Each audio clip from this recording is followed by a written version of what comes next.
Guys, 2023 first. We were due for a State of the Union. What's the trade market looking like with them, Scott? That's a very broad question to start our Tuesday night live stream. Starting Clay. broad, baby. Well, I'll say this. I will admit that I think the time to sell the picks that you have accumulated in 23, looking back, was probably beginning of the season, before the season started. I think that's still when you would have got the best deals for them. And I don't think it's necessarily the players in the class have gotten worse, but I think the dynasty landscape has changed a little bit across this season to where, I mean, it's not just me, it's not just our live stream. It's a lot of people that have noticed this type of shift to where, quite frankly, if you tell me a class is going to have a bunch of good running backs, I think it can help a lot of teams, but it's only going to help a lot of teams that are already constructed to where a lot of running backs will help them.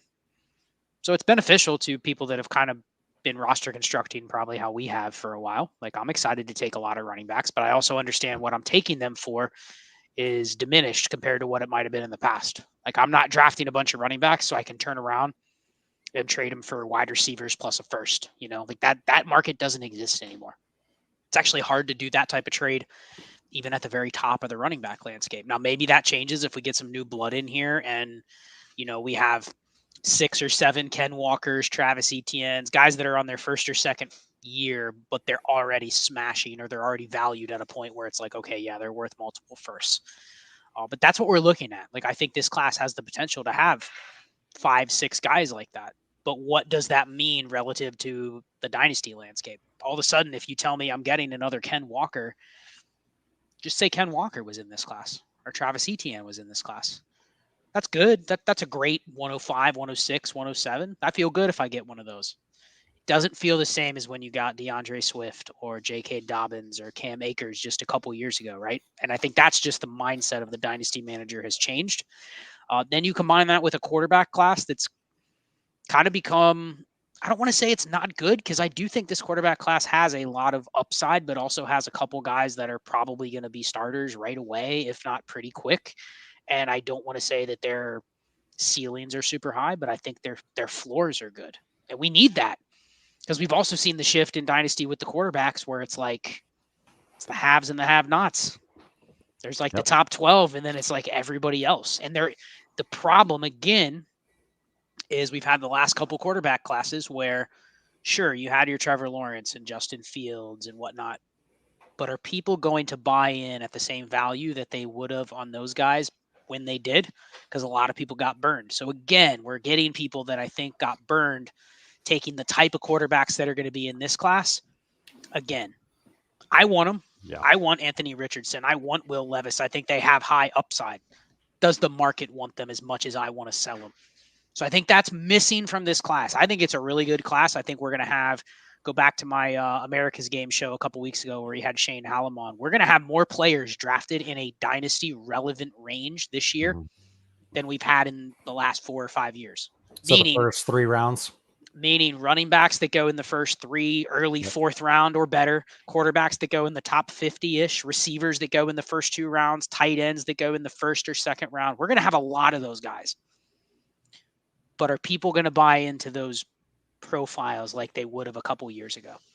Are people going to buy into this class like they did the 2020 class, where it was, people wanted those picks to where you could get Jalen Reagor, Jerry Jeudy, Justin Jefferson, like those guys were going at the end of the first, early second. Are people going to buy into those same types of players as much this year, or is it going to be a little more conservative because we've been burned at running back and quarterback specifically the last few years? I appreciate Scott's well-reasoned and thought out argument and articulation there. I know one thing about the market. No, we're going to go balls deep into this class. Like we go balls deep into every class. We hated the 2022 class. Hated the 2022 class. Hated it for like 5 years. Like going back to like 2006, we were like, the 2022 class sucks. And you know what? People still crave those picks. And those picks were still valuable when I was trying to trade them.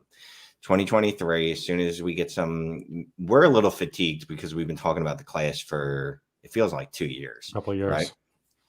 There's a whole segment of the population that is just going to discover maybe not Bijan Robinson, maybe not Jahmyr Gibbs, but they're just now going to be like, oh, there's Jordan Addison fella. He's pretty swell. Or, hey, this Zach Charbonnet guy, I think he might be something. Or, hey, this Anthony Richardson dude, have you seen what he did? Did you see the jump passes that he does in Florida? It was pretty cool. I think we're going to be okay. Like, we're going to be able to sell these still for a haul because, one, we get rookie fever. Everyone gets rookie fever. It just happens. I get it. You know what I mean? And I try to stay calm and collective. But as soon as rookie drafts start, I'm like, oh, I want that guy. Oh, I want that guy. Yeah. Also, I want that guy. I like that guy as well. It's not going to change. And like Scott said, there's going to be a ton of offensive skill players drafted in the top 50 overall. So even if the situation isn't great, we're going to convince ourselves that it is because they're going to have early draft capital. Even if Jahmyr Gibbs ends up in a committee with Miles Sanders in Philadelphia, where he's destined to go right now, and say they bring Miles back for 2 years or whatever, we're going to have people out there telling ourselves, yeah, but he's still in the first round. It's really good draft capital. He'll eventually overtake Miles. Like, we're going to talk ourselves into it because they're really good players. There's a reason we like this class. So where's the point this year? I mean, as of whatever today's date is, December 6th, where do we see the line being to where it's like, okay, I'm okay to bail to 2024? In Superflex, what are you thinking? Let me know if you need it. It's a good question because let me just address one thing Shane said first, because I think it leads into this question. The 2022 class, I don't want to say it wasn't good, but it really wasn't that great. But what it was timed perfectly with where it was good. It lines with what dynasty managers are valuing. So everyone looks back, and I've heard this argument 100 times over the last month or two.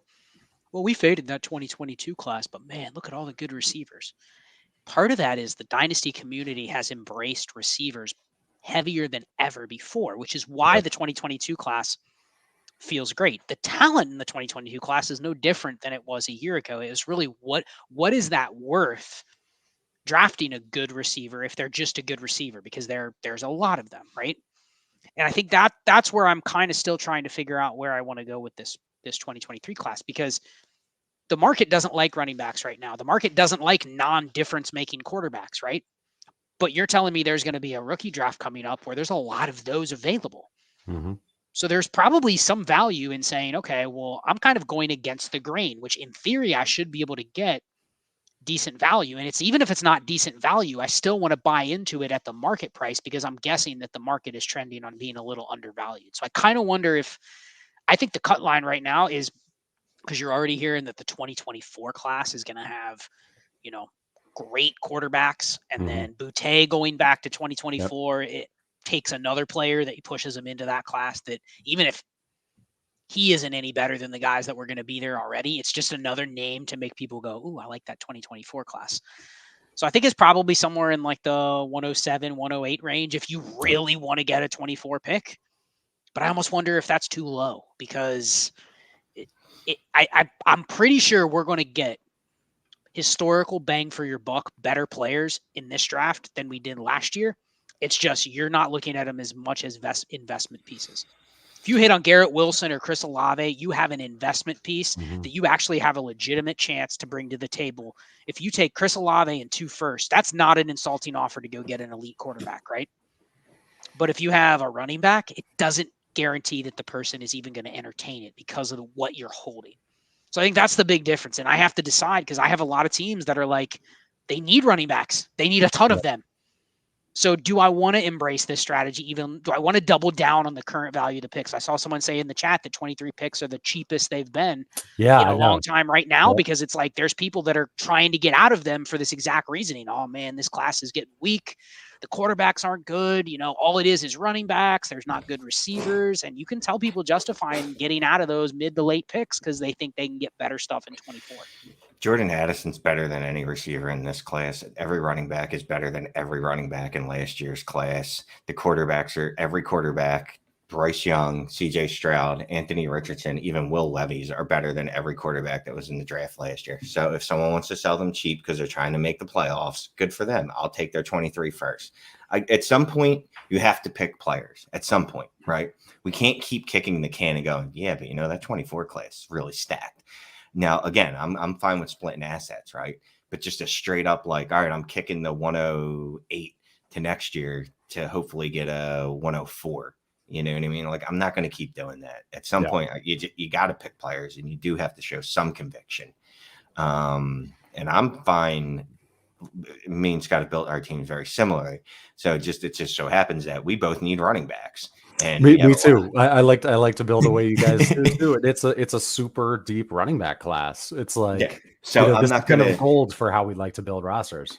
Right. So I'm not going to just go, all right, well, I'm smarter than the room. Running backs get hurt. You know what? I'm going to go, all right, well, if I can, I'll split the assets, right? Obviously, I'll trade back a little bit and try to get another first, but I don't think I can. But yeah, you'll take Zach Evans, Sean Tucker, Tank exactly. Bigsby, Charbonnet, just, Right. And I'm fine loading up on those guys, knowing that half of them are probably going to get injured and die in their first year. And then I'll try to sell high on the other two or something like that. But I'm fine taking a bunch of running backs this year. We knew what this was. We knew a year ago coming into this class that it was going to be heavy running back. Yeah. So let's do this before we get over to the comments. If you're with us tonight live, welcome. Thanks as always for joining. We've got 243 people in here, and surely that number will grow. Tuesdays are awesome. Let's put this one up. This was in the community post. This gives us like a kind of a little lay of the land before we jump into the comments in the chat. So it says, when do picks peak in value? Now before the playoffs, after the season, after the NFL draft, when we see landing spots, before the rookie drafts, or right before I make the pick? Well, they definitely spike in value here in the next 4 weeks. As soon as the season ends, they spike in value because that immediately becomes the currency that everybody's after. Some teams right now don't care about draft picks. You offer them a trade that's fair for draft picks, and their justification might be, I'm just not interested in trading that player. I need him for the next month. Okay. But as soon as the season ends, everyone is kind of looking at like, okay, I'd take draft picks now. It's time for me to get draft picks. So, I mean, obviously there's always the sucker in the room that the day after the season ends going, finish second, didn't win the championship, blowing up my team. Let me try to sell Tyler Lockett on January 10th. It's like, okay, buddy, this isn't the time to try to sell that type of player. But you see that every year. You see the people a month after the season ends, hey, blowing up my roster. It's like, well, okay, I get it. But understand, when I offer you, a second for Josh Jacobs, it's probably what his like relative value is at that point, because no one really wants him. It's not that he's not worth more than that, but your response should be, yeah, he's probably better off me holding him and selling at a different time, because at that time the demand for a guy like that is really low. So that's probably a fair price. So I think they spike in value. Then they level off a little bit while we kind of like dissect the class. Then obviously you get the combine, you get the data rolling in. Players that people liked and already had slotted into certain roles can afford a bad combine, bad pro days, some negative news, but then obviously you have more players that jump into the relevant range because of positive news, positive combines, whatever. Then I think they start to peak. I don't want to say they peak after the NFL draft and before your rookie draft. It depends. Like, a lot of our drafts are like the day of the NFL draft, so you don't have time to sit there and wait through 2 weeks to figure out where everything's going to go. But I actually think it's more complex than it used to be. People always say all draft picks are most expensive on the clock, until they're not. Until you're in a dead tier where nobody wants the pick. Then it bottoms out, because then you're sitting here going, man, wish I would have traded that 110 2 weeks ago, because now there's a dead spot at 109 to 201. And I'm stuck in the middle, and I'm trying to trade it. I'm trying to get anything I can. And really, I'm picking the same type of player that the guy at 112 is getting. And I can't get anything out of that pick. There's nothing I can get to move down. So I think you do see like some levels off, but you see some spikes in value during the draft when there's clear tiers and there's a certain tier where everybody wants to get into. And I think that's the next elevation, or the next like evolution of what type of move you want to make, is man, I'm feel real uncomfortable to trade. I mean, you guys remember 2020? How many times have I given that example? It was the 5 running backs. Everyone had to get those 5. If you were at like the 107 and you knew they were all going to be gone at the 107, that 107 was worth gold. It was worth 5 times what the 108 was worth. And the 108's going, that trade up. And then the guy at 108, after they're all gone, tries to trade back. No, I'm good. I'll just pick at the 112. Javonte or Etienne just got taken. Yep. Within the draft, once those tiers start to establish, you see massive like tier breaks. You see massive peaks and valleys in terms of the picks. So I think the spike is taking advantage before that's clear, taking some gambles on those picks, doing some of your own forecasting, trying to predict how people are going to pick players before you have all the information. Look, it's going to spike. It's more immersive than before. So there's going to be a spike right around the Senior Bowl because everyone's going to go, oh, this class is even deeper than I thought. Did you know that there's all these 5th-year seniors, 4th-year seniors that are in this draft too? Wow, I like those guys. And then, like Scott said, the combine, and then we'll hit that dull period where everyone's just dissecting the class and they find reasons to hate everyone, like we did with the wide receivers last year. And then, I don't like waiting up to trade until I'm on the clock either, because that gives me, I have no outs. I have no leverage at that point. Yeah. Like everyone knows I want to trade out. I'm just sitting there like a doofus. Like, all right, well, I'm going to hold the draft up for 12 hours unless someone trades to me. Yeah. Okay. Let's move over to our comments here. We had an early super chat from Matt. He said he wants to humble brag, so we'll let him do that. Thank you for the super chat, man. 1 QB team is Herbie, JT, Saquon, Swift, Justin Jefferson, AJB, T, CD, Godwin, Andrews, Garrett Wilson. He's got the 101, 102, 104, and 2 late firsts. Any moves with picks? That's definitely a strong squad there. I mean, you basically are sitting on. I mean, it's single QB, so you're sitting on, I don't know what, JT, Saquon, Swift, Jefferson, Brown, T, CD, Godwin, Andrews, Garrett Wilson, 101, 102, 104, and 2 other firsts. You're probably sitting on 15 of the top 30 to 40 dynasty assets on one roster. I mean, so the answer would be no, because basically, like, you can go and, like, I bet you Shane will say something like, go try to get literally the best players possible. But I mean, other than that, what else can you really do? Yeah, I mean, trade Herbie and Saquon, or excuse me, Jesus Christ, not Herbie. Trade JT, Jonathan Taylor and Saquon or Swift. Get rid of those, 2 of those 3. You got the 101 and 102. Just go replace them with younger versions. I don't care. 20, multiple 23, 23 and a 24 first for Saquon, a 23 and a 24 first for JT. Swift. Someone's silly enough to give you a first, any first, down at 2025 first, just so you have the picks to replenish and just keep replenishing the running backs, because you just can take Jahmyr Gibbs and Bijan Robinson, and I would mess with the ADP too. Jahmyr Gibbs would go at 101 and then Bijan at 102. Yeah, just to screw with you. Yeah, and if I can somehow get the 103, that's where I would really take them. But let me just add one point here, because I think this is going to be interesting with this year's class. I think we got to start viewing running backs a little bit differently. I mean, Shane hit a sentence earlier. I'm not picking on Shane, but he said something earlier, and you hear this a lot. He mentioned, was it Jahmyr Gibbs going to Philly and taking over the backfield, right? I think the idea of taking over a backfield, it's like 10% of the running backs will ever take over a backfield. Yep. Like, I look at Jahmyr Gibbs, and if he's James Cook, I'm happy. And I say that like begrudgingly. Because I think the new, and this is going to be a little bit of kind of an outlandish statement, I think the new era running back, they're soft. You're not going to have a lot of guys that come in and they're able to handle like a Dameon Pierce or a Brian Robinson workload, but they're actually good, right? Like, those are going to be few and far between. So this idea of Zach Charbonnet, if he goes in the late second, the idea that we should even be factoring in and he is ever going to take over a backfield, that should be viewed as the outlier. Yeah. It's going to be more likely that like Anthony Richardson is Lamar Jackson than it would be that a guy like Zach Charbonnet becomes anything close to like Nick Chubb. You know, like those types of expectations, I think, are gone. I think if you hit on a committee running back even if you're having to draft him in the second, third, fourth round of the NFL draft, I think that is a win. And I think way too much we sit here and we go, oh, the NFL took this guy in the late second, so he's clearly better than the guy that went in early round 4, when really we should be kind of boxing those guys into the exact same like jumble mix of running backs where their range of outcomes are entirely injury luck and opportunity based. There's damn good running backs that get no opportunity, and then when they get it, they're great. There's a lot of guys that the team thinks they should give opportunity right away, and then they're not any good.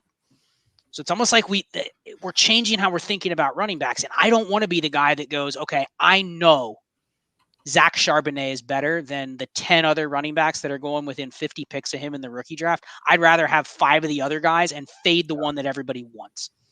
So Sorry, that point just, of And we want clarification. the ones that catch. Point of clarification. I didn't say Gibbs was taking over the backfield. I said that's going to be the narrative. Exactly. We've been talking about, me and you did Manic and Chill before we even knew Clay. And we've been doing Dynasty podcast for a while. We've been talking about the running back has changed for years now. And it has. There's a reason that when we talk about running backs, we talk about opportunities versus carries.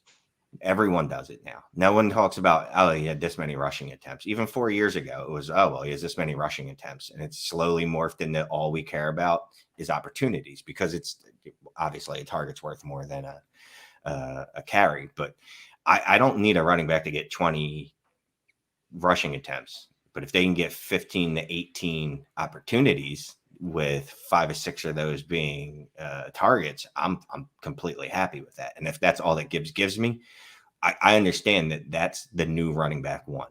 It's not going to be, CMC is going to be an outlier. You know what I mean? 30-point seasons from a running back are probably gone with the dinosaurs. Yep. Okay, good stuff there, guys. Let's go to John. He's got an inbox trade. If you're new to the channel and you don't know what an inbox trade is, well, we got a bunch of subscribers in the house tonight. They've got these trades that are sitting in their inboxes right now, and they need some help as to whether they should accept or decline, or maybe counter. So John's got a 10-team Superflex half PPR start 10. Give Elijah Moore and a late second. Get Chris Godwin. Yes. Currently in second and need a win to get the bye. Shane doesn't care about any of this stuff. No, we literally. Chris Godwin's very good. Yeah, this is one of those, like, dude, I don't care what your roster construction is. I don't care what place you're in. Make this deal. Elijah Moore is a dead asset right now. Like, can he bounce back? Can he turn into Brandon Ayuk? I guess. But really, Brandon, would you give up Brandon Ayuk in a second for Chris Godwin? Yes, you would. Get Godwin.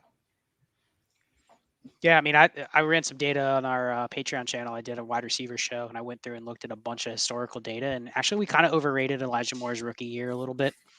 Like, if you just look at the totality of the season, it's solid.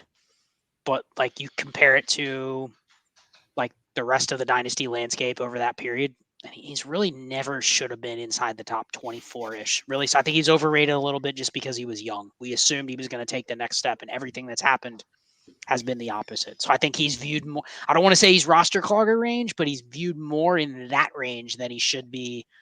Wow, I'm getting him back and a second for an actual good receiver. Yeah, Give me the Godwin side. Okay, let's go to Sam. Thank you for the super chat. $6.69. Very strategic there. Okay, so this is one of two, and I see that Shane did get the second one because he's an all-star. Yeah, and he said he was kind of feisty tonight, coming into tonight, and I want to argue. I see it.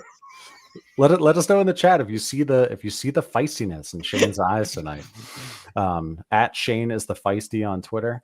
So the importance of smash RBs, 12-team, 2 RB, wide receiver flex, start 8 PPR, 1 QB. Roster moves, rebuilding. Wide receivers are AJB, Waddle, Pickens, DJ Moore, Ridley, Jamo, Watson, Mooney. And RBs are Ken Walker, Dobbins, Javonte. Tight ends, Hawkinson and Njoku, and Watson and Stafford. He's got a couple picks in 23 first, 102 and 106, and a couple 24 firsts and a bunch of seconds. So the importance of smash RBs. Let's start with that first. So 12-team, 2 running backs. I'm sorry, 1 flex? Am I reading Yeah, this it's a right? start 8, 12 teams, start 8, 1 QB. Scott, I'm still trying to figure out the math. You go ahead, bro. Well, I was a little confused on exactly what the lineups are, but I'm assuming that is it just 2 running backs and then 1 receiver and all flexes, or I I'm don't going to know. go with yes. I only count That's 5. yeah, but he does list out a couple tight ends that he has. Yeah. So Well, here's a quick answer. We talked about this on Saturday. The shallower the league, the more important it is to actually have the positional advantage. So he has probably too many receivers. All right, He hold on. has. Sam did. Thank you, Sam. I see it. 2 running backs, Doesn't 2 change. wide receivers, 2 flex, 1 WB Tyson, and 1 tight end. Yeah, I think he means quarterback there, not Okay. WB. But I think the point is the positional advantage matters a lot more here. He probably has too many receivers. He probably is sitting on like Darnell Mooney as a roster clogger in this type of format. So he'd be the kind of guy where I would just dump for, I would trade Darnell Mooney for a 3rd in this format, literally with the idea of replacing him with a body at running back, because if there's ever a shot that body gets in my lineup, that's worth more than Mooney. So I think that's kind of how you view this. And the major question for him is, his RB2 is he either needs a lot more running backs or he needs better ones, one of the two. And same with positional advantage at tight end. Like he's got a decent platoon, but what would it take for him to go up to the next tier? This would be the format to do it. If this is a start 11 or start 12, give me the depth. Yeah. Yeah, maybe he could throw the 106 on top of Njoku, get up to Andrews. Who knows? Worth inquiring. Knock on some doors, Sam. Yeah. Thank you for the super chat. So Cole World has a message for us. Ayo, first time catching you guys live. Happy to be here. Thanks for joining, man. Glad you could join. Cute kid there too. Oh, I thought it was the kid that was typing. I was going to be like, that's pretty impressive. Like the kid's got a YouTube Shane's, account that's the already. youngest. That's the youngest viewer ever. Wow. It is getting into Dynasty early. Oof. Love it. It's a disease. Might as well start when you're months old. Okay. So we got some more inbox trades here. Patty's got one. 12 team, 1 QB, PPR, start 9. Trade T-Law for Chase and Claypool. T-Law is my QB2 behind Watson. Have Lance on IR. Feel like I need to move off of T-Law. No, I at first I thought this was Chase, Claypool, like I Chase did too. Claypool. I did too. That's how I said it probably as well. No, Claypool in a start 9 shouldn't be ever seeing a starting lineup. Maybe next year if the Bears actually decide to use him at all. But no, just hold on to T-Law until you can do better than this. Yeah, if you could add to T-Law, I try to go to get a better receiver, slightly better, because you're probably operating right on the outside of the threshold with Chase Claypool, whereas T-Law, he's probably your backup under Watson, but the replacement value or the insurance is worth more. So I think I wouldn't make this trade, but if you can add a second to get a tier up, like can you get 1 tier up from this, I'd be fine doing that. Yep. Okay, so let's hop back into the theme of the evening. Joe had a question here. How has Anthony Richardson coming out impacted the draft from a Superflex rookie draft perspective? There's. I'll just say this: the range of outcomes is we're early, but if you're going to follow what I talked about at the beginning of the show, you can justify taking him at 102 as long as he gets the draft capital. And I think that's the thing, is that the community might look at me and go, that's crazy. But if he gets the draft capital, if you're truly chasing and part of this is, let's just say we're playing our odds and that one of Stroud or Bryce Young becomes like a Dak Prescott Tua level, right? But I don't know which one. So it's almost like I'm buying something that's a little bit riskier, but the ceiling is... it's just similar to what you were chasing with like Trey Lance, except for you don't have Trevor Lawrence and Justin Fields also in the class. Well, so it's basically like putting Trey Lance in a different quarterback class where, put Trey Lance in the quarterback class back in 2018 when you had like Baker Mayfield and Sam Darnold. Those guys got the draft capital. Both were top 3 picks. Lamar Jackson and Josh Allen went later. We weren't where we are right now. So those guys fell in rookie drafts. because we looked at, well, which one got drafted higher? You know what I mean? So I think we're not going to make that same mistake now. So I think you could argue putting him in the top 2, but he's got to get the draft capital. So that's the big thing. Like he could go in early At round 3, least- or he could go in the top 10. Right. What if he went like early in round 2? Is that considered decent enough draft capital for you? Yeah. Yeah. Not me. I'm not taking him in the first round. Not if he's in the second round. Well, I mean, and that just comes down to Shane will never get any because, I mean, people took Malik Willis in the first round. So, like, Anthony Richardson is 5 times the prospect of Malik Willis. So even if he goes in the early second, people will push him. He will go ahead. Because here's the other thing. You're going to have people that go, I'd rather take Anthony Richardson than a second round running back because I don't want running backs. I'll just trade back and get more running backs like we're talking about. So it's not going to be the same. But we'll see. I could be wrong. If I mean, honestly, if he's better than Malik Willis, he's going to go in the first round. I shared the mock draftable NFL mock draft database. Currently has Anthony Richardson going 9 to what do you call that place? Indianapolis. Wow. Yeah.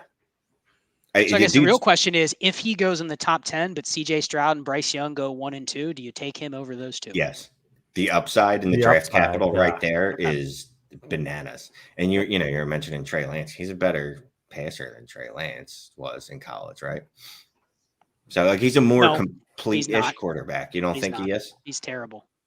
Okay. But here's the thing. It doesn't matter. The biggest thing for Richardson is going to be, is he given the time and is he given the room to make mistakes and learn on the fly, but also not be, because we were just talking about this earlier over in DD. Like Malik Willis is kind of like a really, really poor man's version of Anthony Richardson, but didn't get the draft capital. I still like Malik Willis, but here's my biggest concern.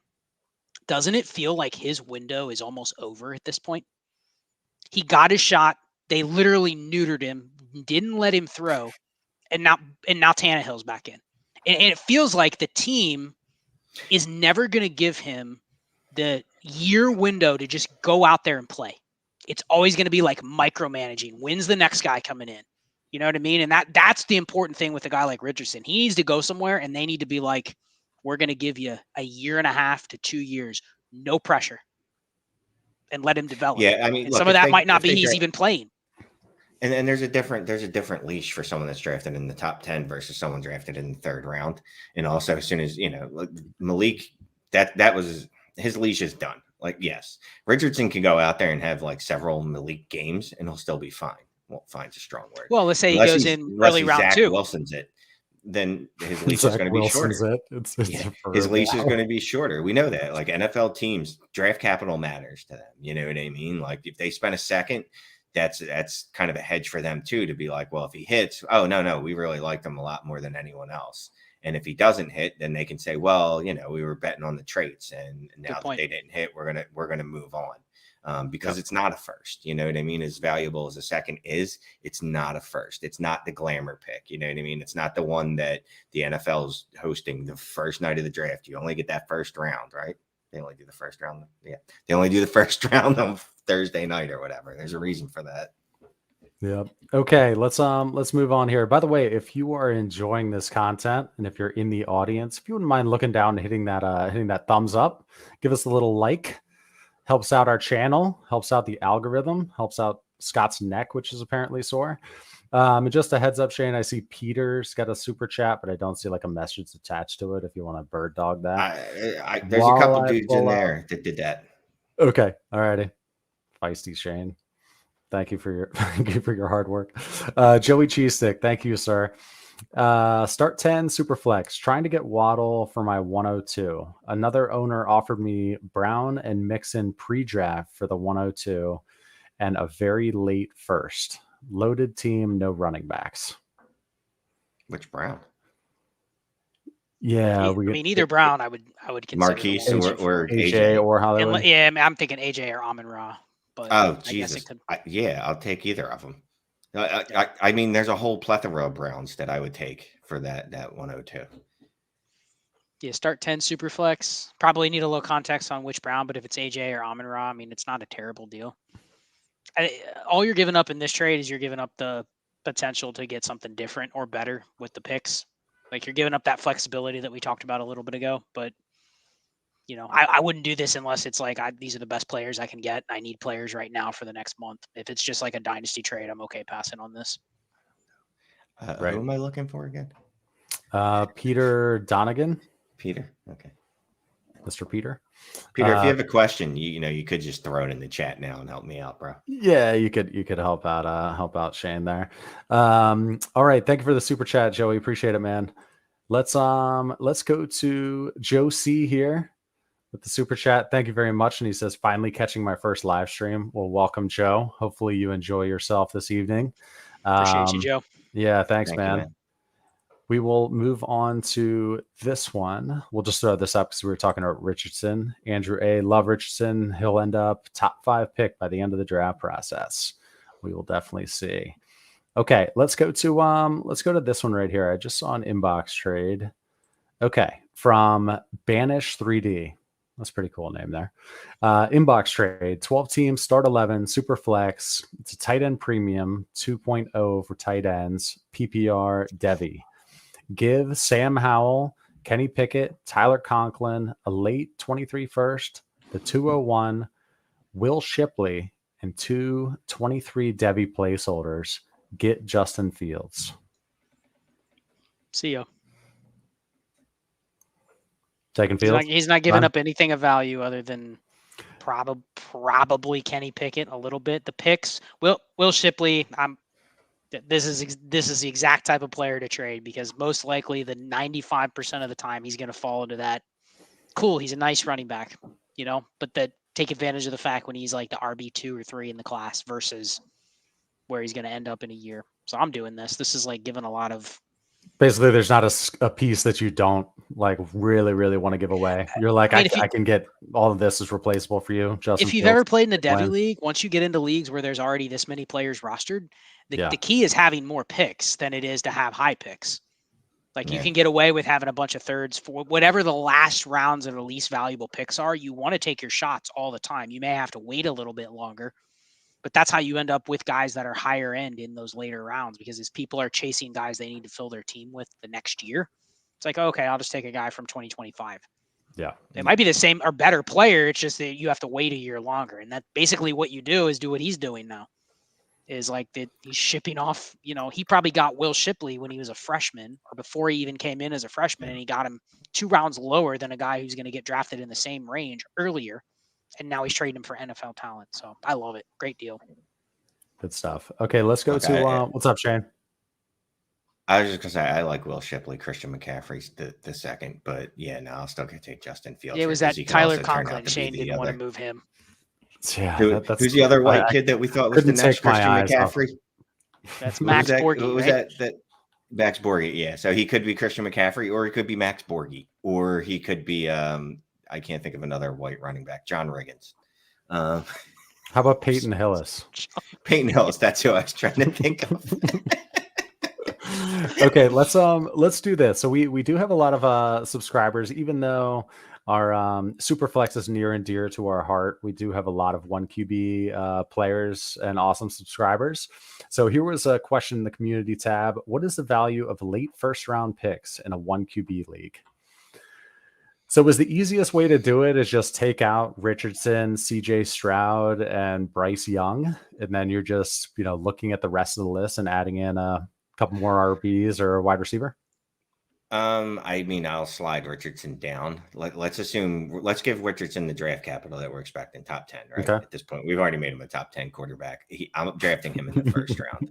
I'm taking him 101 right now. But I'll take him in the first round of a 1 QB league. Okay.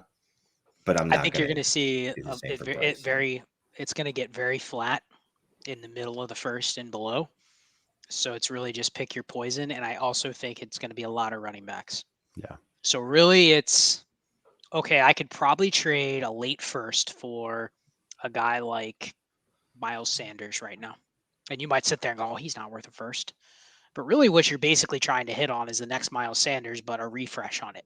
Mm-hmm. If you miss and you pick, because you might have picked Zamir White or Isaiah Spiller with one of these picks last year. And I know people like, oh, these running backs are better than those guys. There will be Zamir Whites and Isaiah Spillers that don't get great draft capital, but they get decent enough where you can talk yourself into picking them in like the late first, early second. and they're just not any good, or they don't get any opportunity.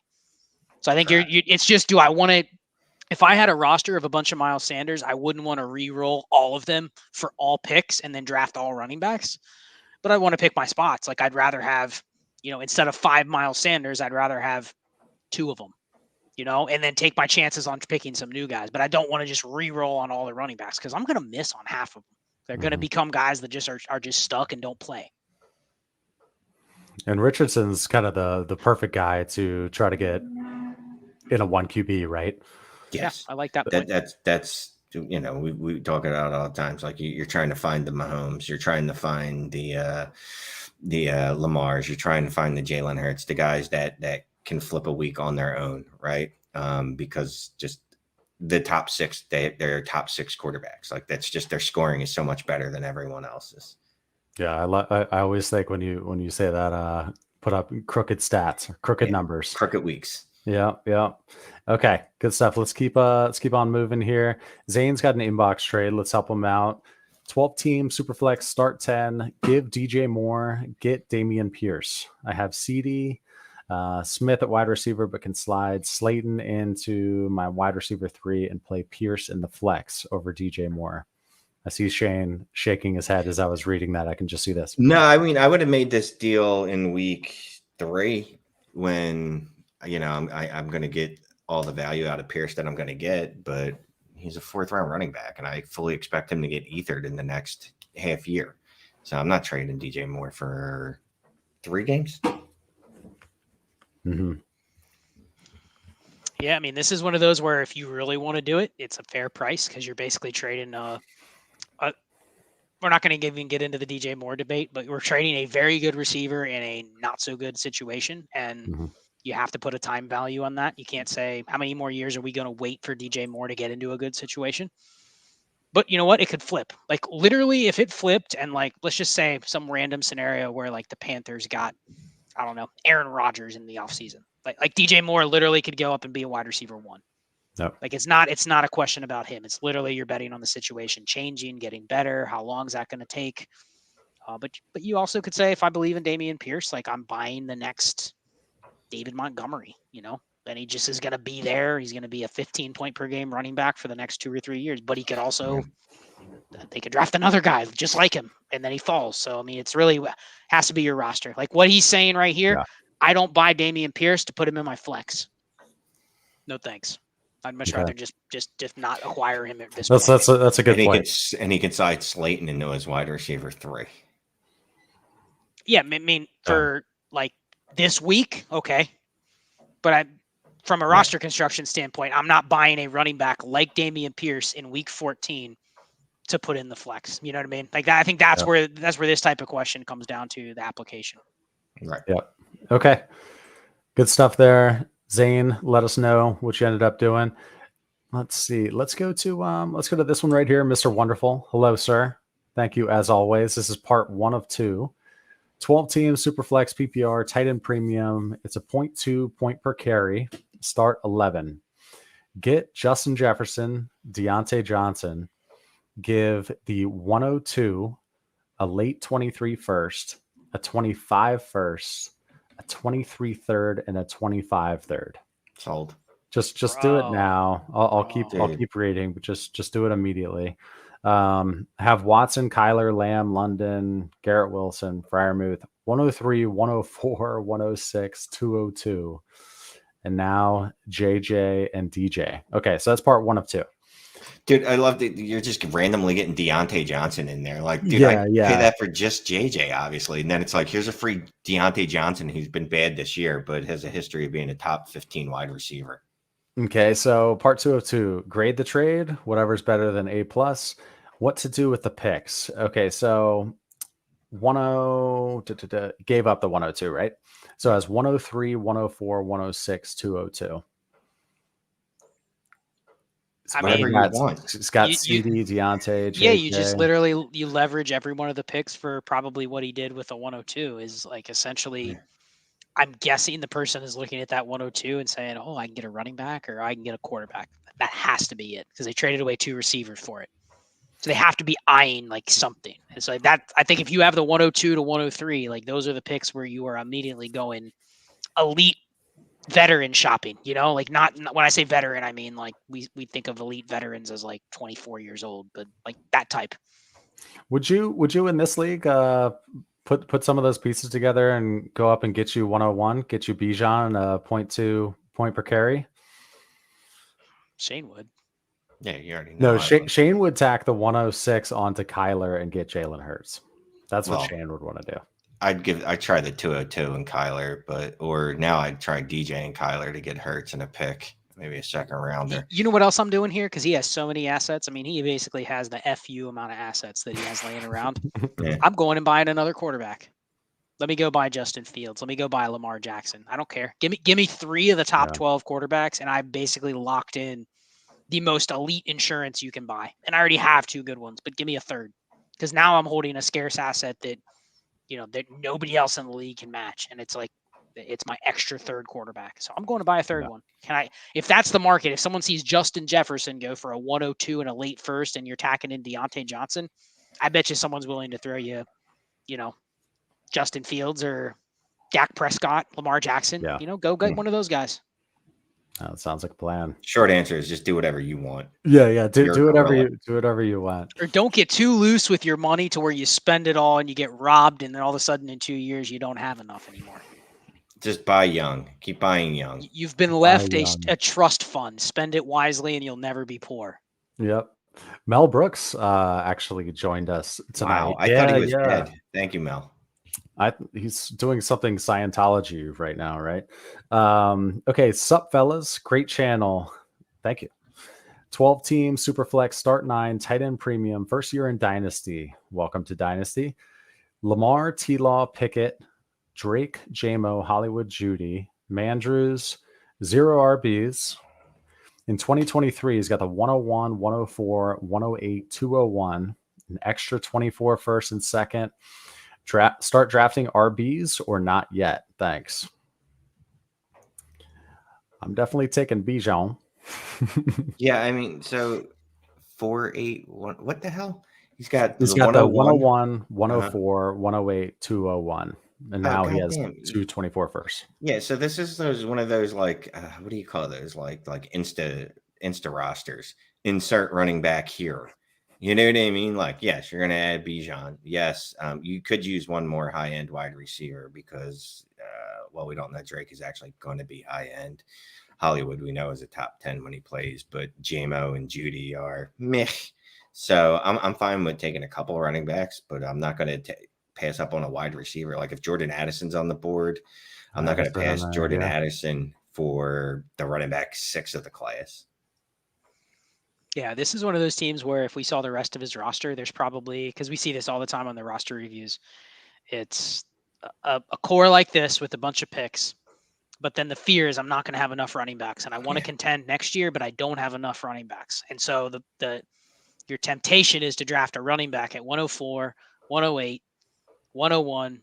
I need to draft all running backs, right? Yeah. And then all of a sudden you go, well, I'm a little short on receivers, where I think you can flip it and just make sure you have enough running backs because you already know you're getting Bijan. You take one running back at 101, maybe you take best player available at 104, 108 and 201. Make sure you get one more running back in there, but you're not sunk if you don't get more than 2 running backs in the draft. Just make sure you flip your roster construction to get enough of them.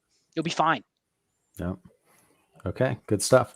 Quick question here from Shay B036. What resources do you use to pull stats like target shares, snap count breakdowns, other advanced stats? What key metrics are you looking for by position? Personally, I love Player Profiler. I think it's nice and clean, easy to use. I use a few different. I'll use StatHead, Fantasy Data, Pro Football Reference, Dynasty League Football. Shout out to the site I write for. Player Profiler. College Football Reference. What are those other sites that I like a SpoTrack or whatever. Every time I need to find out what the contract situation is. SpoTrack. Let me go see what else I have bookmarked. There's a couple of the fun ones that Scott turned me on to too. PFF, Keep Trade Cut. Jesus, what's this ED1 Dynasty Planet? Like, Dynasty Planet. Like, there's not you get to see how much Sky Moore. Yeah, dude, there's not a site I shares you generally have. don't use. But I The probably 33rd team is really good. 33rd team. 33rdteam.com Yeah. is awesome. Sports Info Solutions. I mean, Yeah. both those you can get a lot of advanced information, especially on wide receivers, running backs. Right. Sports Info Solution is just sisdatahub.com. You can get a lot of great information on quarterbacks. It's basically like a free, cheaper version of PFF. And then I do use a ton of, it stands for running backs don't matter, but it's rbdsm.com. And that's where I find all the quarterback efficiency data. It's updated like in real time. It's awesome. So there's a ton of stuff, man. I think if Shane and I put all our resources together, there's probably like 50 sites that we visit. Yeah, Cumulatively across the season for different stuff. Some sites I pull up when I write an article, I pull from like 10 different sites, but I don't use each one in each article. It's just different. What are you trying to say? What fits the best? And that's what I was going to say. Usually when I'm writing an article, or as infrequent as that is anymore, or even if I'm just like trying to talk up here, I'll have like 8 different tabs open on 2 different screens. And it's just like, yeah, like Scott said, because there's different sites that I like. I do like StatHead though, because that's a fun one when you want to say, well, of this cohort, you know what I mean? This is what happened to rookie wide receivers that had less than 500 yards receiving in their rookie year. That's why I call them rookies in the first place. So I like that because I like to see the historical trends of, I'm not saying that he's going to be bad. I'm just saying that only 10% of wide receivers that fall into this historical have ever done that. Yep. And then, dude, honestly, follow guys like Peter Howard, Spaceman Dave Wright. They both have great patrons, and they both have excellent sheets that I use all the time. And if you're friends with them, they'll even like make pretty what do you call those things? Charts and stuff for you. Oh, pretty. Peter, thank you very much for the super chat, man. Appreciate it. 10 team, 2 QB, half PPR, start 11. Would y'all move the 201 for Russ? Rebuilding with the 101, 107, 523 seconds. Strong wide receivers, but suspect QBs. Lance, Tanny, Jimmy G, and Zach Wilson. It's now ZW now. Nobody even just wants to like write out Zach Wilson. It's like you kind of have to hide his name, right? Shame. I paid the 201 for Ross and the 2 QB. Yep. I mean, I wouldn't give a first, man. I know what it is. For Russ, I would give a second. I'd rather add a 201 than any other quarterback that I have and get slightly better than Russ, because Russ is a trash can. Russ is the QB 33, and there are 32 starting quarterbacks in the league. Is he the QB 33? I thought he was 20. I think that was Jeff Bell's tweet. I didn't verify it, so I'm just going to take it. It was the QB 33 on the week, not the season. Whatever. It was like 21 or 23. Yeah, so he's not outside the top 30. The real QB 33, I believe. I just looked at this the other day. Oh, okay. He's up to QB 32 now. If you go by points per game, the real QB 32 is Matt Stafford. So that's the one. That's the one that I wouldn't pay the 201 for. So real quick, we're saying that Russ isn't as bad as we think, because he's not the QB 32 on the season. He's the QB 23 on the season.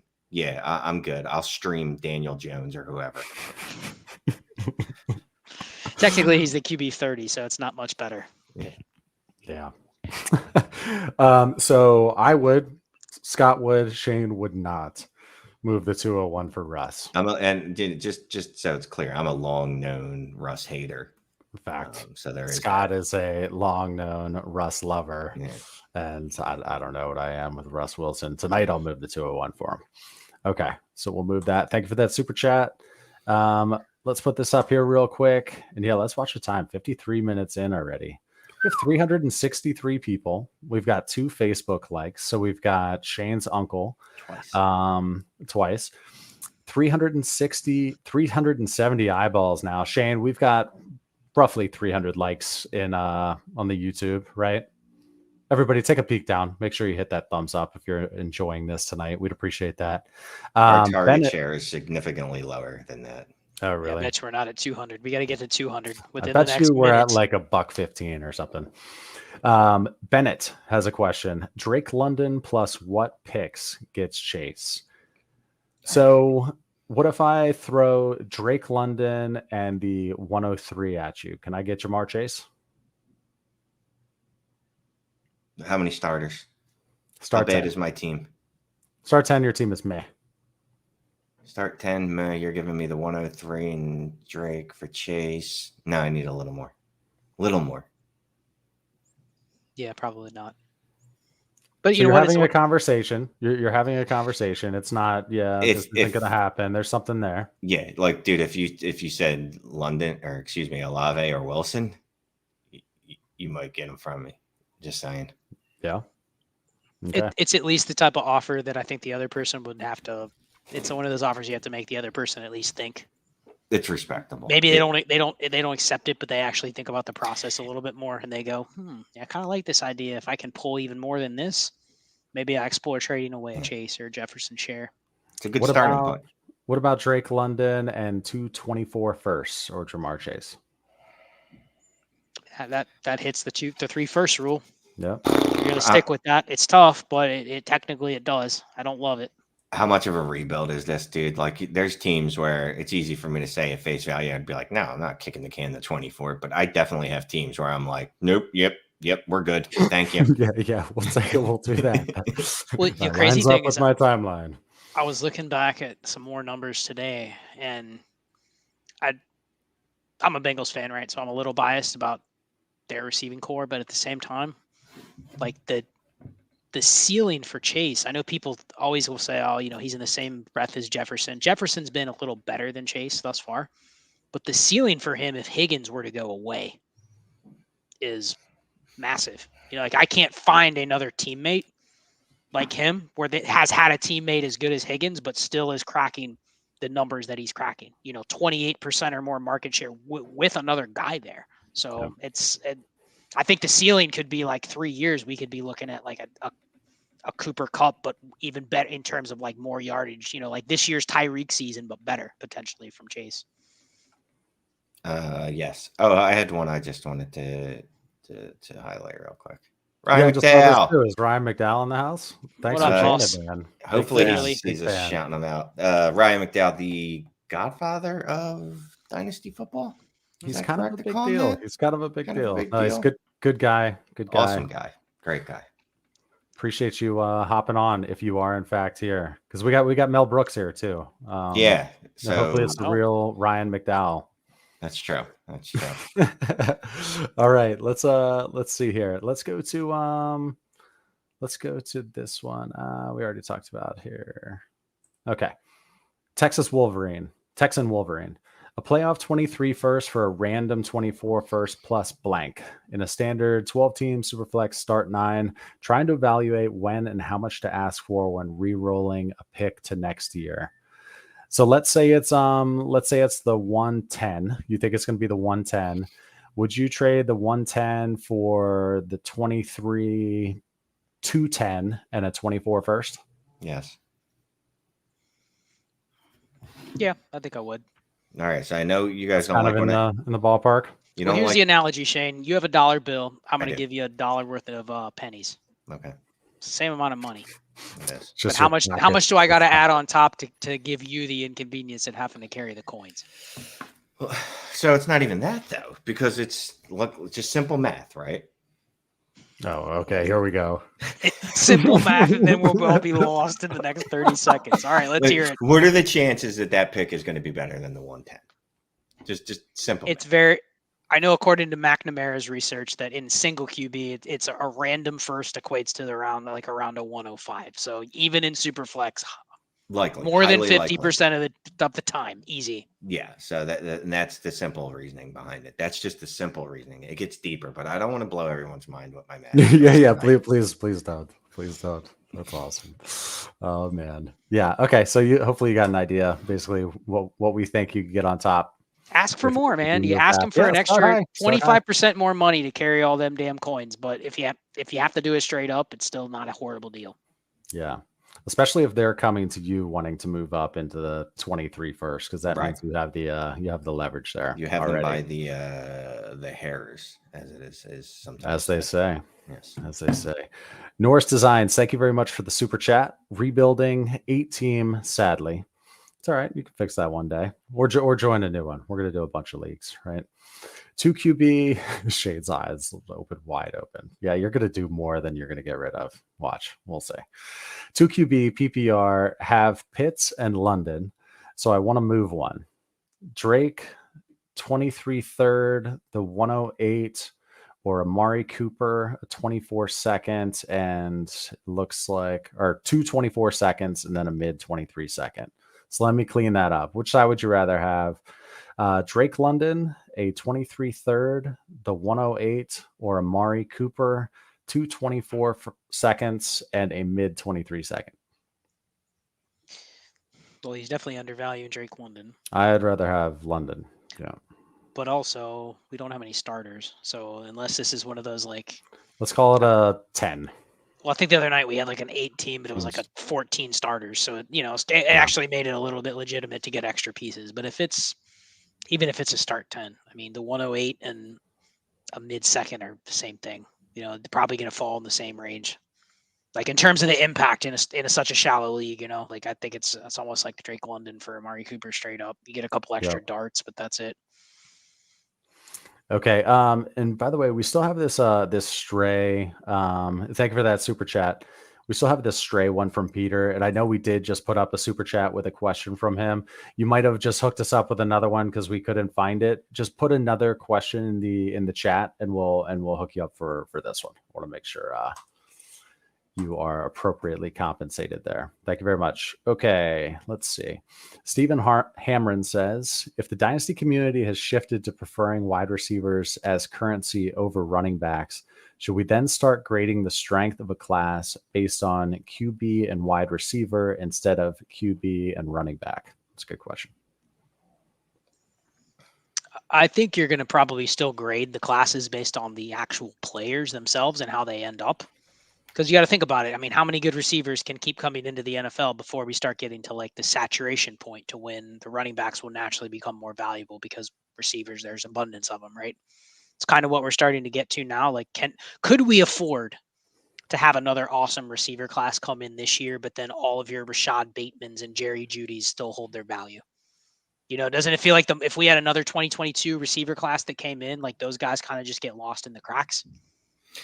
Yeah, So I see his question, but I think it comes down to like, what do you feel comfortable playing? And I think we all know the answer that if you can leaning into running backs right now, and if you hit right, it's more advantageous than it was a couple of years ago at their current market, whether that's draft or whether it's in trade. It's just, do you feel comfortable doing it, knowing if you miss, you're stuck? Okay, let me, sorry, I was doing something else. Let me move this comment here. All right, let's move over. We got a bunch of super chats to go through, and I've got a lot of other stuff in the hopper. So let's go to the most recent one. Let's go to the Facebook Disruptor. 12 team. Thank you very much. 12 teams, start 9, Superflex PPR. What's the value of the 102? If I have the 101 in a pretty good team with Watson, Mahomes, Lance, Brees, Wilson, London, Olave, Pickens, should I trade back, go after tight end, etc.? It's not a savvy league. Shane can take this one. Watson, Mahomes, Brees, Wilson, London, Olave, Pickens. Why are you trading back? I mean, well, he's got the 101 and the 102. Sure. So obviously, okay, yeah. So we're drafting Bijan. That's just forever. That's evergreen at this point. 102. I don't know. Why don't I add that to one of these? It's not a savvy league. Like, okay. Yeah, does he go after like Travis Kelce plus? Like, can he get Travis Kelce in a 24 first or something? And I mean, that team can smash. And someone's going to go, oh, dude, he's 33 years old. You're trading the 102 for a 33-year-old? And you'll be like, yeah, I guess I'm the mark. Because the rest of your team, what I like about this especially is the rest of your team, look at your wide receivers. You hit on every rookie wide receiver you found. Good job there. And then you're going to have Brees and Bijan. I think you'll be all right. And to say that your team is pretty good when Watson and Mahomes are your quarterbacks is kind of an understatement. Disruptor. Okay. And he says, let's help Shane. Send me a few headshots. I'll AI avatar that lovely mug. Yeah, sounds good. I'll do the same, please. Always wanted one of those. So that's what Charlie looks like, huh? Oh, that's not a live picture?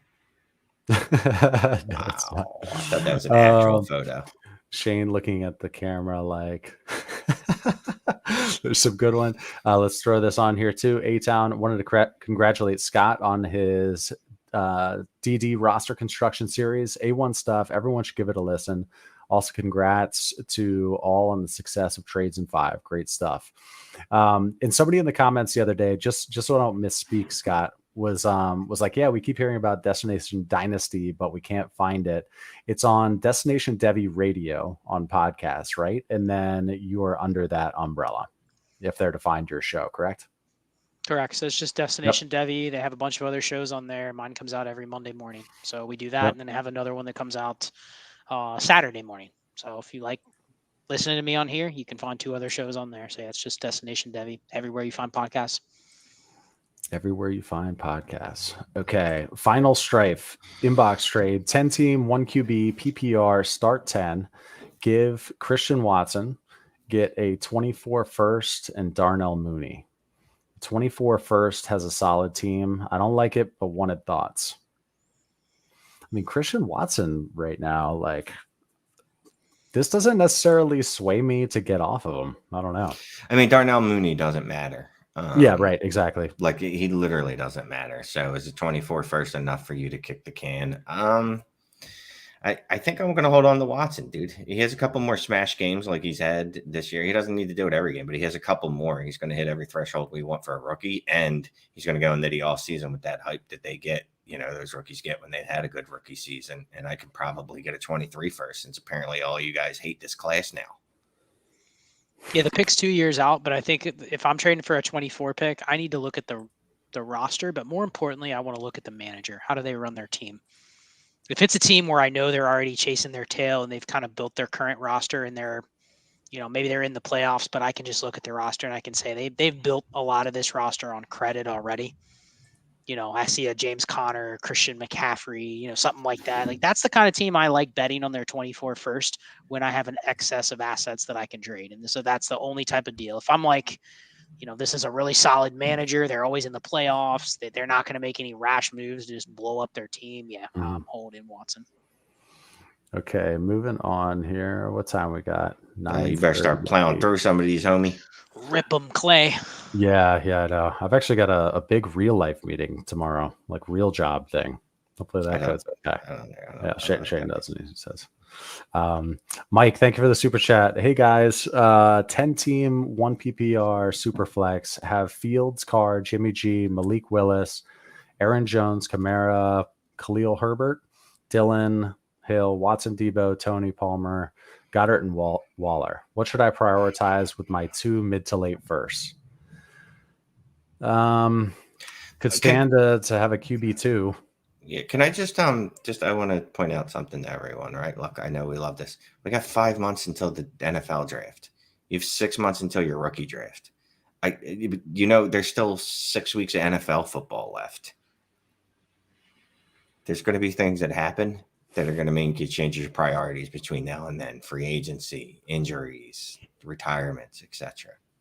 I mean, Watson, for all we know, dude could slip back into bad habits and he'll be in prison this time next year. You know what I mean? And now you need a QB, a second QB. So there's a lot can happen. Don't get so dead set on what moves I'm going to make in 5 months. Start 2 QBs. That's Christian Watson. He's got Fields, Carr, and Jimmy G, and Malik. All right. Well, maybe Christian Watson will be in jail. I don't know. No. I just had to throw that in there. Well, the same. I think Shane nailed it. That's huge. Yeah. Think about these questions in a much more abstract way. Don't think about what players I'm going to get. Think about how I'm building my team. You know, like the funny thing is, once the season ends, like 90% of the roster he put up on the screen is just kind of like, okay, they might have a spot. You know, they fit a place on my team, but we don't know the difference between Khalil Herbert and AJ Dillon next year. Yeah. But I'm probably building a team around having certain types of players like that. So I think that's how you just look at the picks. Like, just don't zoom in, like Shane said. Keep it broad. Be flexible. Indeed. No, that's a good point. All right, let's move this one here. All right.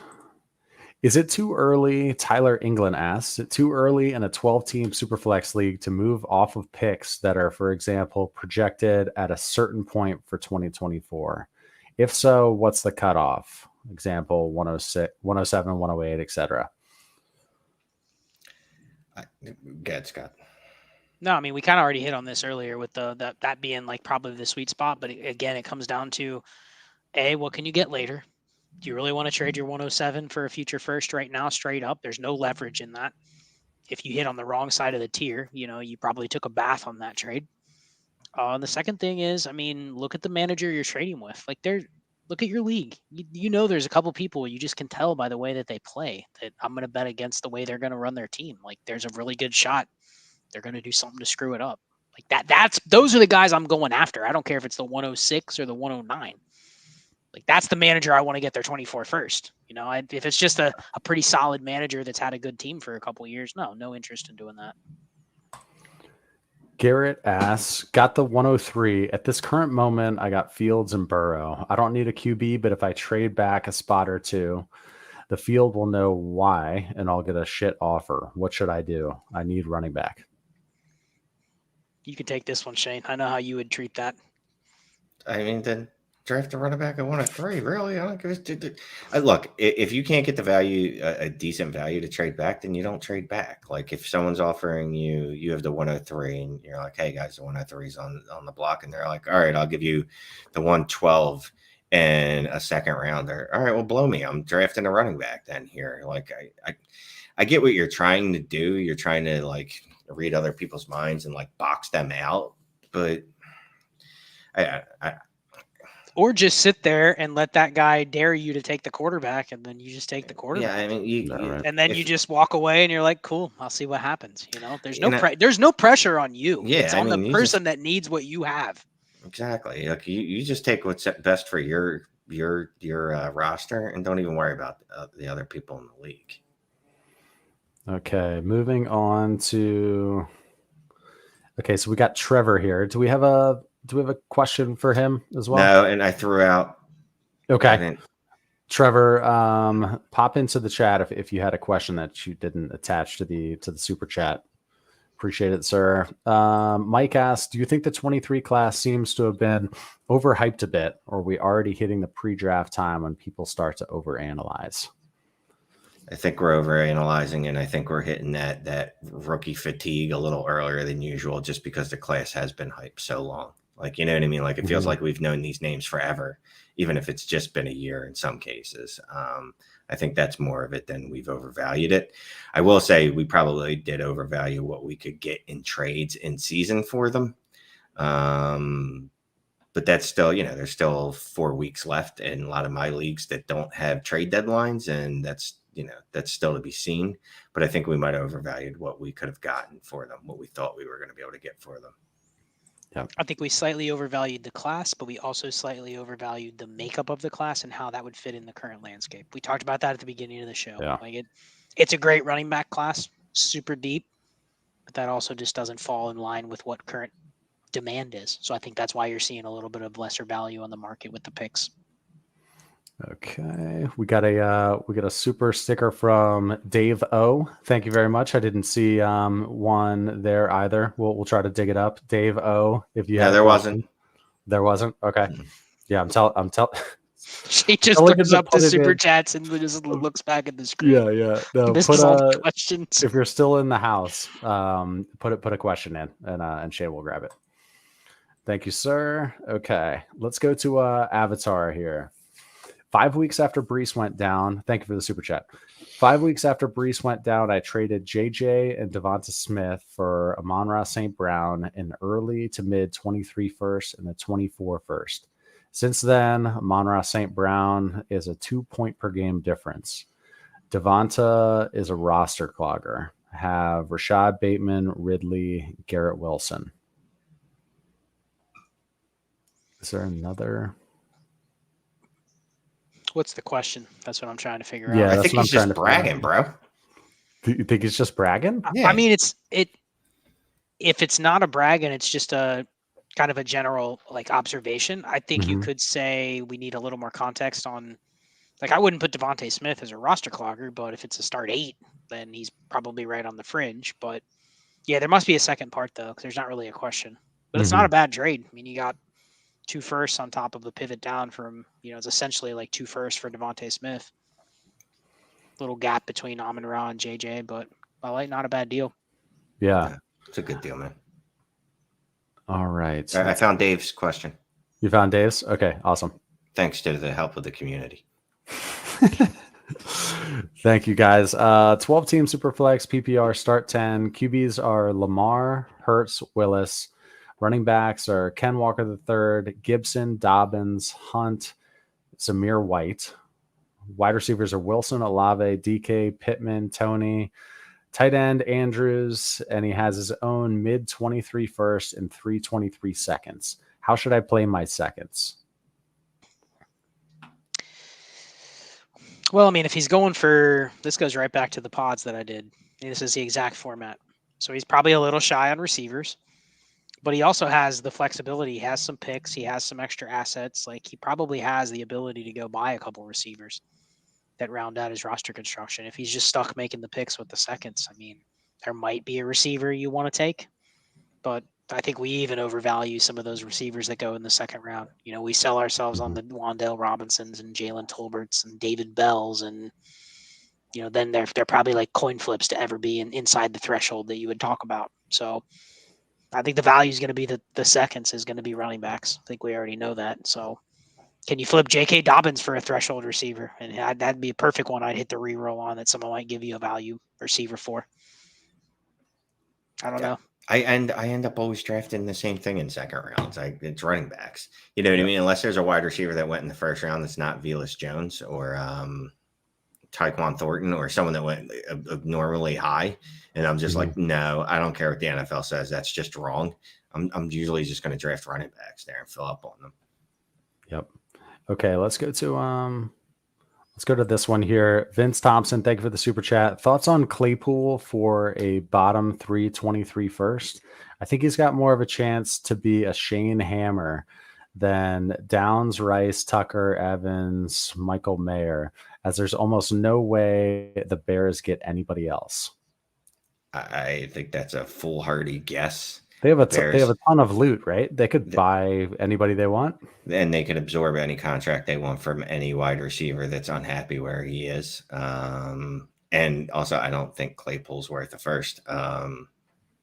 You shouldn't pay that for him. If you want to pay a second for him, sure, but there's no reason to pay a 23 first for him. Pay that for Deontay Johnson, DJ Moore, guys that we've actually seen produce like on a fairly consistent basis. Outside of, and I like Claypool, but outside of his rookie year when he scored 116 touchdowns, he hasn't really shown us much. Oh, I found. I agree with Shane. It's too much. I like Claypool, but not your first. Can be used in way better ways. Yes. Yeah. Chance to be a Shane Hammer. I like that. You can tell this guy's an OG. He knows the hammer lingo. Okay, thank you very much for that super chat, Vince. Let's move on here. Sorry, we're starting to hammer through. Already an hour and 17 minutes in. If you guys wouldn't mind, again, take a peek down if you're in the YouTube machine. Hit that thumbs up. Give us a like. We'd appreciate that. Let's go to another super chat here. Is this the same one? Yes. Let me unstar. Franz, thank you, sir. Single QB, full PPR. Trade ETN, Stevenson, Likely, and a 23 third for a 24 first mid. Okay, sorry, let me start this over. Okay, single QB, full PPR. Should I trade ETN, Stevenson? Shane throws something else up. I needed that. Trade ETN, Stevenson, Likely, a 23 third for a mid 23 first, a late 23 first, a 24 first, and the 23, 201, 204, and a 25 second. Thoughts?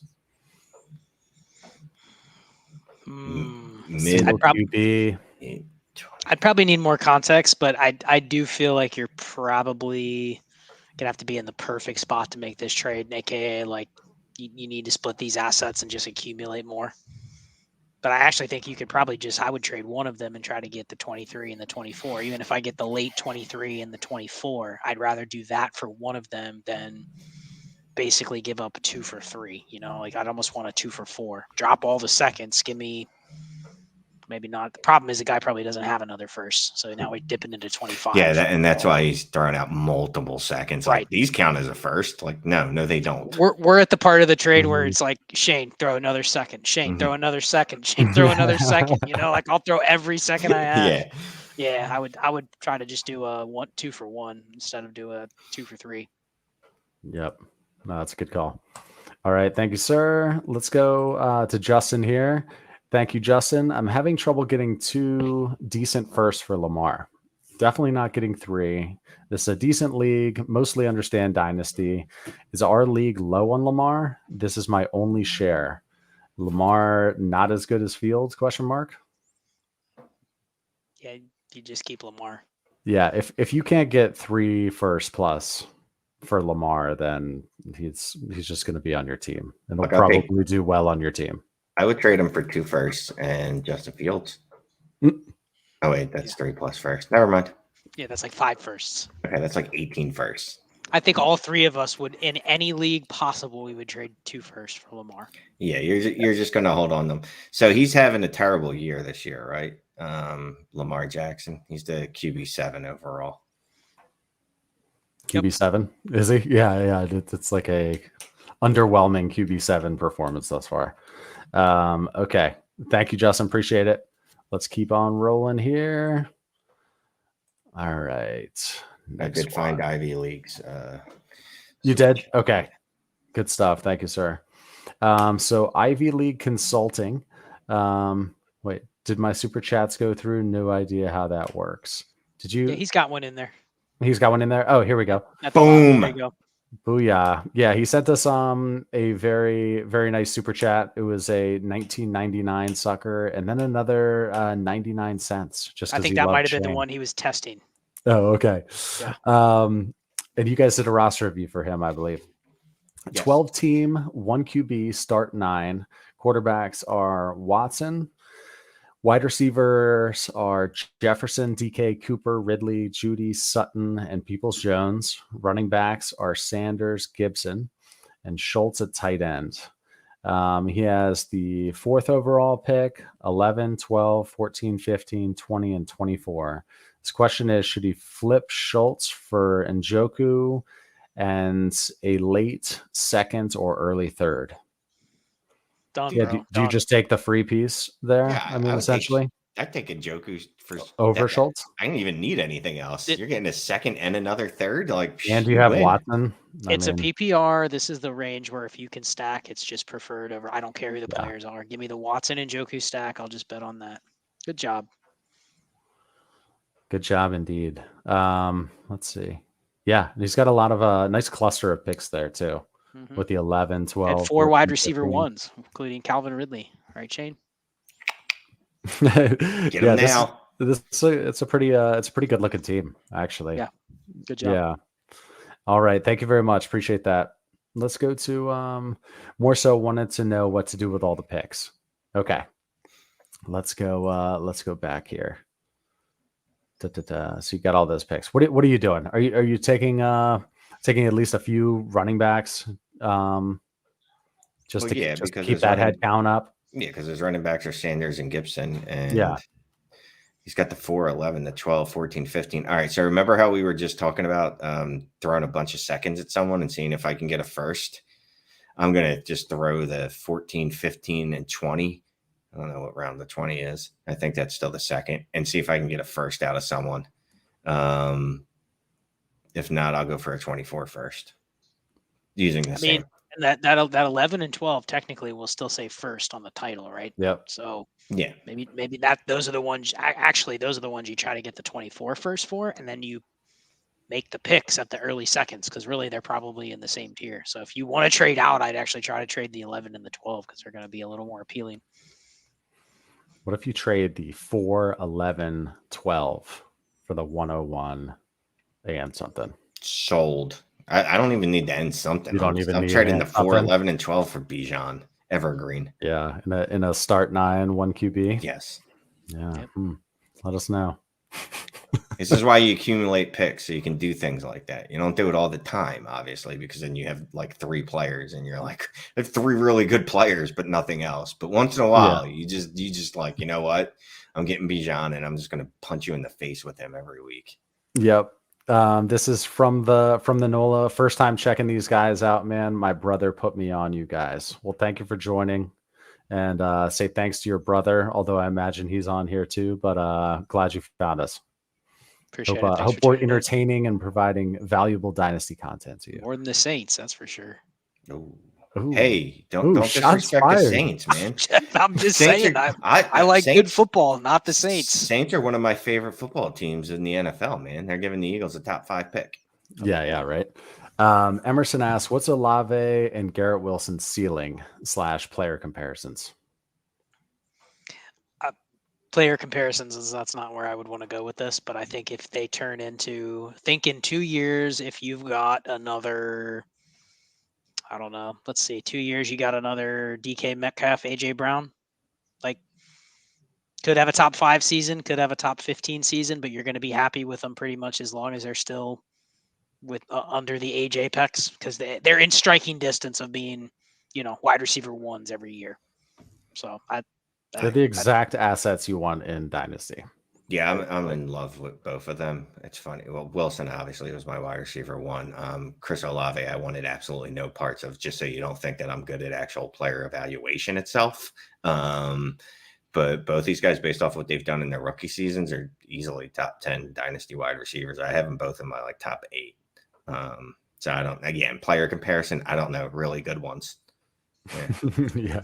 I mean, I think Wilson probably has the higher ceiling. I've seen a lot of people. A lot of people have already started throwing out the Justin Jefferson, Garrett Wilson like comps. But you have to also understand Justin Jefferson is very good, but he's also tied to like one of the efficiency kings in history too. People don't like Kirk Cousins, but like he can feed a receiver, and he's done he'll it get for you the ball if you're open. 7-8 years. He's fed high end receivers. So I mean, Garrett Wilson could be just as good, but if his quarterback is, no shade against Mike White, but we're going to need to get a quarterback upgrade at some point for us to see like, okay, he's a top 5 receiver in the league.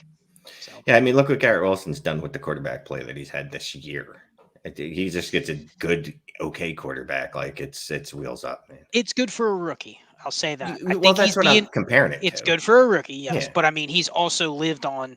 There's been 4 or 5 games where he's been involved where they've thrown it 50 plus times. So like when you zoom out and you say, okay, let me put this guy in his spot. Like, not that he's not good, but there are other guys that could be putting up similar numbers, and they're all damn good. Yeah. So. Okay, let's go to one here. Thank you, Nathan. 10-team Superflex. Rashad White for a late 23 first. Yep, done. Yeah, bye. Thank you for your services. And got thank you and in the second. And and thank you. First. I won a couple games because of you last night, Rashad. I appreciate that. And now we're going to send you on your way, and we wish you well. Thank you for your services. Hope you didn't clear out your luggage or whatever, your duffel bag. Hope you stayed packed. Okay. How do you get a team evaluation? Zachary asked. So yeah, we are, I guess, kind of on another slight pause on new submissions because we had a bunch waiting when we were on pause the first time. Shane and Scott are working to hammer through them. We do charge for these roster evaluations, but send a message to dynastytradesand5@gmail.com. And I will get back to you. If there's a little bit of a delay, my apologies. Get a bunch of inquiries come through, and I'll just show this real quick. This is what it looks like. I disappear. Shane and Scott are on the screen with me, not there. Your roster is in between them, and they really break down your team top to bottom. Get a lot of great feedback on the roster reviews. So dynastytradesand5@gmail.com is how you can find out. All right. So thank you for that question, Zachary. Let's go on to this for reference. Okay, I guess I need the first part of that, so we'll hide that for now. I feel like that was a shot at me. I look at Shane's face. As soon as he saw that Shane's question, he's like, "Ooh, okay. oops, we know we don't have a Whoops. second part. Whoops. Carter Pete asks, or he's got an inbox trade, 12 teams, start 9, Superflex, PPR. I'm 10-3. I send Christian Watson, Jamal Williams, and a 24 second for Eckler. I have JT, Zeke, Hunt, Latavius Murray at running back. Wide receivers, AJB, Waddle, Lamb, Gallup, Myers. Let's see. Are you sending this? You're 10-3. Are you sending Christian Watson, Jamal Williams, and a 24 second for Eckler? Lean into shooting for that next 4 weeks worth of warp, man. Go for it. Yeah, exactly. Get that ship. I love young. We love young wide receivers. You know what? We love more than young wide receivers winning titles. There you go. Okay, let's go to this one here. Okay, there's that. I almost put the Vince one up again. Dalton L, thank you for the super chat. 12 team Superflex PPR. Offer to trade the 102, 202, 205, and a 24 second for the 101. I have Justin Herbert, Olave, Garrett Wilson, Pitts, Jameson, Christian Watson, and 424 first. So are you giving the 102, 202, 205, and a 24 second for the 101? 102, 202, 204, Easily. 204. I don't care about all those seconds, bro. Yes. Shane could have answered that one in 3 seconds. I think he was a little confused, and then he realized all he has to do is give him 3 seconds. Yeah, for a second he thought he was giving up the 102. I heard Olave, and I was like, wait, I'm giving up Olave and the 102. You're giving up Olave and Garrett Wilson. No, bro, do this immediately, Dalton. Yeah, take it. This is one where even if you take this, there's a chance you could turn around in like 6 weeks and sell for something, maybe not more in volume, but like the 103 gives you the 103 and like, you know, a future first and second or something like that. Like you get a higher price. You just want to have that in your inbox. So do it. Good deal. Yeah, definitely do it. All right, go ahead with that, Shane. This is Vince's super chat. For reference, 12 team Superflex, start 9, full PPR. Go ahead, Shane. Thoughts on Claypool? So we actually kind of covered him. He's like a wide receiver 3 or 4. If I can spend a second on him, sure, shoot for the upside, but I'm not paying any more than that. Let me bust out my Claypool data real quick. Do we have like 30 seconds? Yeah, we shoot. So I went through and tracked all the receivers this year that have played at least 300 snaps, and let's just say he's on the, I would classify as the not so good range. 60th out of 89, and I took a bunch of efficiency metrics in there. So I think part of that is he also changed teams. You got to give him a little bit of a break for that. Like you can't just expect his market share to go up when he goes to a new team. But I also don't think he has a big enough sample size to sit here and say he's any different than a lot of other guys that are acquirable cheaper because they don't have the former Chase Claypool name. So someone asked earlier, like, do I trade a first? No. Like, he's the kind of guy I would buy with like a mid to late second. Yeah. But I'd also stop once I have enough shares of him. Like, it's not like, oh, I'm going to buy every single one of them I can because I want to be able to flip him for more or because he's really good. So there's my thoughts. Yep. Okay, let's go to this one here at Shane Manila. My first time catching you guys live, living or in Korea. Possible to get my question up about what you all do with the picks on the picks vid. You guys rock. So is this this one right here? And that's cool. He's tuning in from Korea. Yes, I mean the dude's. I'm not good with geography, but Korea is pretty far, right? It's pretty far. I'm guessing it's South Korea is the good one, right? He's not in North Korea, right? It's like a 6-hour flight or so for you. Like, if he's from North Korea, I just want to say I disavow this question, and we do not support that at all. But if it's from South Korea, awesome. Yeah, we'll definitely not watching this live stream in North Korea. So I don't think so. You don't know. Kim Jong-il II could be a big fan of ours, like he was a fan of Dennis Rodman. Maybe we'll fly over to Korea and we'll. I'm sorry, just. The question. Oh, it's all good. It's all good. TikTok will thank you. 12 team Superflex, tight end premium, PPR, start 10.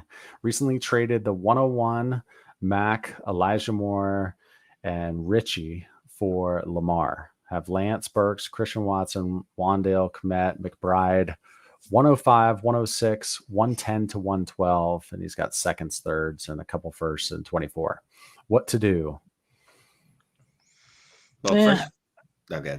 No, I was going to say I don't hate the trade. I think Lamar is one of the half dozen players that we talked about the other night that you'd consider trading the 101 for. He gave up a little bit extra with the 101 too, so I think it's an okay deal. I wouldn't call it like an A plus. It's probably like a B plus trade, but I think you can also argue he needed a quarterback, and this might have been the one chance he could to get one. So I'm okay with it. Now he's got some work to do. He's got a whole roster to construct around Lamar and Trey Lance to get to a point where, because the players he named, as soon as you get to your third best players, Wan'Dale Robinson and Cole Kmet and Trey McBride, then you got to build out a whole roster construction. But I like the deal in itself.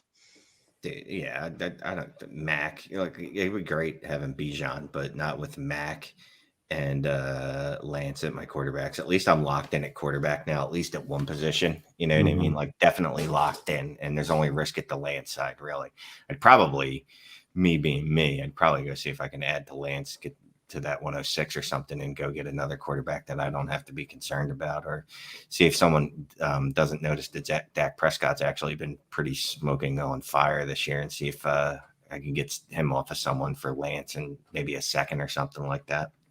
Yeah, this team could be, exactly. Addressing QB, this team could be in decent shape in 24. 424 first.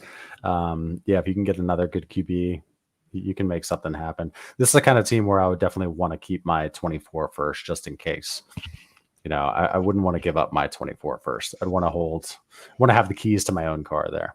Well, he's got 523 firsts as well. So, I mean, he can kind of be looking at all those firsts as like it's just a bunch of assets, and he can pick the spots where he wants to, trade out, trade down, split them 2-for-1s. Like you can be real flexible once you get your quarterbacks locked in. You're not having to chase a bunch of those picks on quarterbacks. Right. All right. This guy got me. I've got 3 minutes left on my offer where I get JJ an early 23 third and a fourth for Olave, Brees an early first, not 101 an early second. Thoughts? Olave, Brees an early first. I'm going to hold. Yeah. Me too.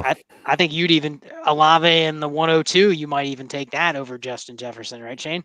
It's a little closer than it should be. Yeah, Braden, if you're getting the three pieces, if you're getting Olave, go the other way. The get side, I'm not doing this for Jefferson. Nope. Well, hopefully we helped him in time. Good job. Well, he said he's fully rebuilding. He did put that in the chat. Does that change it at all? If it's just like if he's blowing up his team, why would you buy Justin Jefferson in that case? Just stick with what you have. I'd still want the Olave side. Yeah, trade Brees Hall, fine, but just don't want the Olave in the pick. Yep. Okay, we've got a few more to run through here, and then I got to go because I can't suck at this meeting tomorrow. Bello John's got a super chat. Thank you very much. 10-team half PPR Superflex. Lamar, Watson, and Tannehill. ETN, Brees Hall, Pierce, Dobbins, Godwin, Olave, Juju, Claypool. Strong quarterbacks and running backs. Weak wide receiver. I have the 103, 104, 105. And 2 of the 107 to 110. Best pivot? Well, I mean, it's a 10-teamer. So the quarterback advantages, I don't know how many starters. He didn't say how many starters there were. But I'm assuming it's like start 9, start 10. So I think you start to zoom in a little bit more on the positional advantages, which I think he can pretty much go best player available with a lot of his picks. He's a little shy on receivers, but he also has like a running back room that's just starting to piece itself together too. So I would actually lean Andrews with a couple of those picks. Try to buy Andrews to stack with Lamar. Yeah, or start fishing in the the Waddle, Amon-Ra, T. Higgins range. See if he can get 1 or 2 of those guys with the 103, 104, 105, and see if somebody's interested in a running back or a quarterback in there. So he's got a lot of assets, though. Just don't give up more assets than you're getting back unless it's an absolute slam dunk deal. Yeah. Okay, let's go to the next one here. And sorry, we're just having to hit a bunch of super chats here because we don't know how to refund, and we have to make sure we hit them. Iron Sky, thank you. 10 teams, start 9, full PPR, Pacheco and Bijan Robinson for a late first. I'll take the first. Yes, yeah, smash accept. We won't debate this. I think I would say the first, but if it's not a super flex, I think we're getting to the point where there's a lot of Bijan Robinson Pachecos that are going to be in that range. Yeah. You just think you think you can pick the better one. You think these guys aren't any good. That's all you're saying, which I don't disagree with you, but anyway, next question. It was more so the thought that you can, I would buy somebody else with that late first, not draft with it. I agree. Yeah. All right. Thank you very much. Braden Embry. Thank you, sir. 12-team Superflex PPR, half-point tight end premium. Still no. We just want to make sure that that you don't take that one there. Okay. What would you do with this team in a 12-team PPR tight end premium start 9? Kyler, Lamar, Gibson, Jared Cook, Pacheco, Waddle, Wilson, DJ Moore, Tony, Jordan. Earned the 101 this year. Well, congratulations on that, first off. I mean, I assume it's James Cook, and then... Did I say Jared Cook again? You said Jared Cook, yeah. Dude, you did that on Saturday, too. I did, yeah. He's definitely retired. I actually think in a start 9, this isn't the worst one to pick Bijan. But he obviously has a need at tight end. He obviously doesn't have enough receivers to go around. So I could go either way on this one. What do you think, Shane? Look, man, if I'm close, I'm taking Bijan. If I think I can compete at all next year, I'm taking Bijan. I mean, you got Lamar and Kyler. You almost compete. Could just go to bat with Bijan and those two and say, I got a live shot at the playoffs easy. And then Waddle and Wilson. So I'm feeling pretty good, and then DJ Moore is a third wide receiver. I have no idea who Jordan is. Brevin, the Brevin of Jordan. I don't know why anyone would actually list him, right? Yeah, but okay. But either way. Might be his only tight end. That's but either way, I mean, you got Kyler, Lamar, Waddle, Wilson, DJ Moore, and Bijan. Yeah, Bijan it is. Bijan it is. John Robert Stitz. Thank you for the super chat. Full PPR league with IDPs. Would you trade Amon-Ra, St. Brown, and Buda Baker for Rondale Moore, Dalvin Cook, and a 23 mid-first? I wouldn't trade Amon-Ra, St. Brown for that package, let alone a deity like Buda. I'll just leave that there.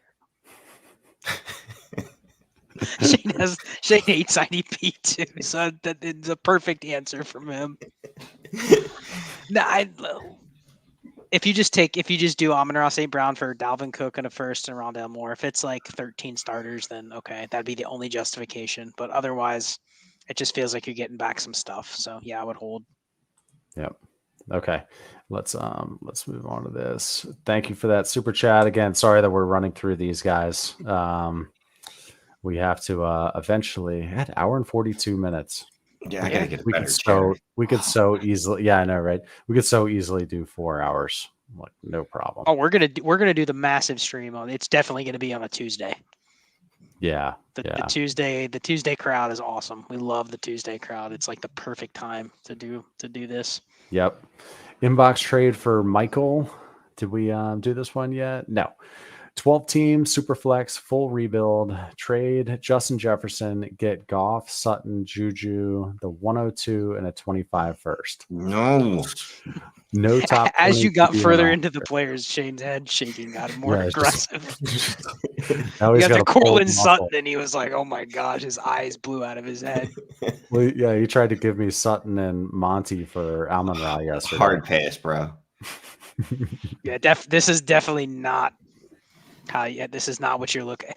Put it this way. One rule when you're trading Justin Jefferson, I want no more than 3 assets back max.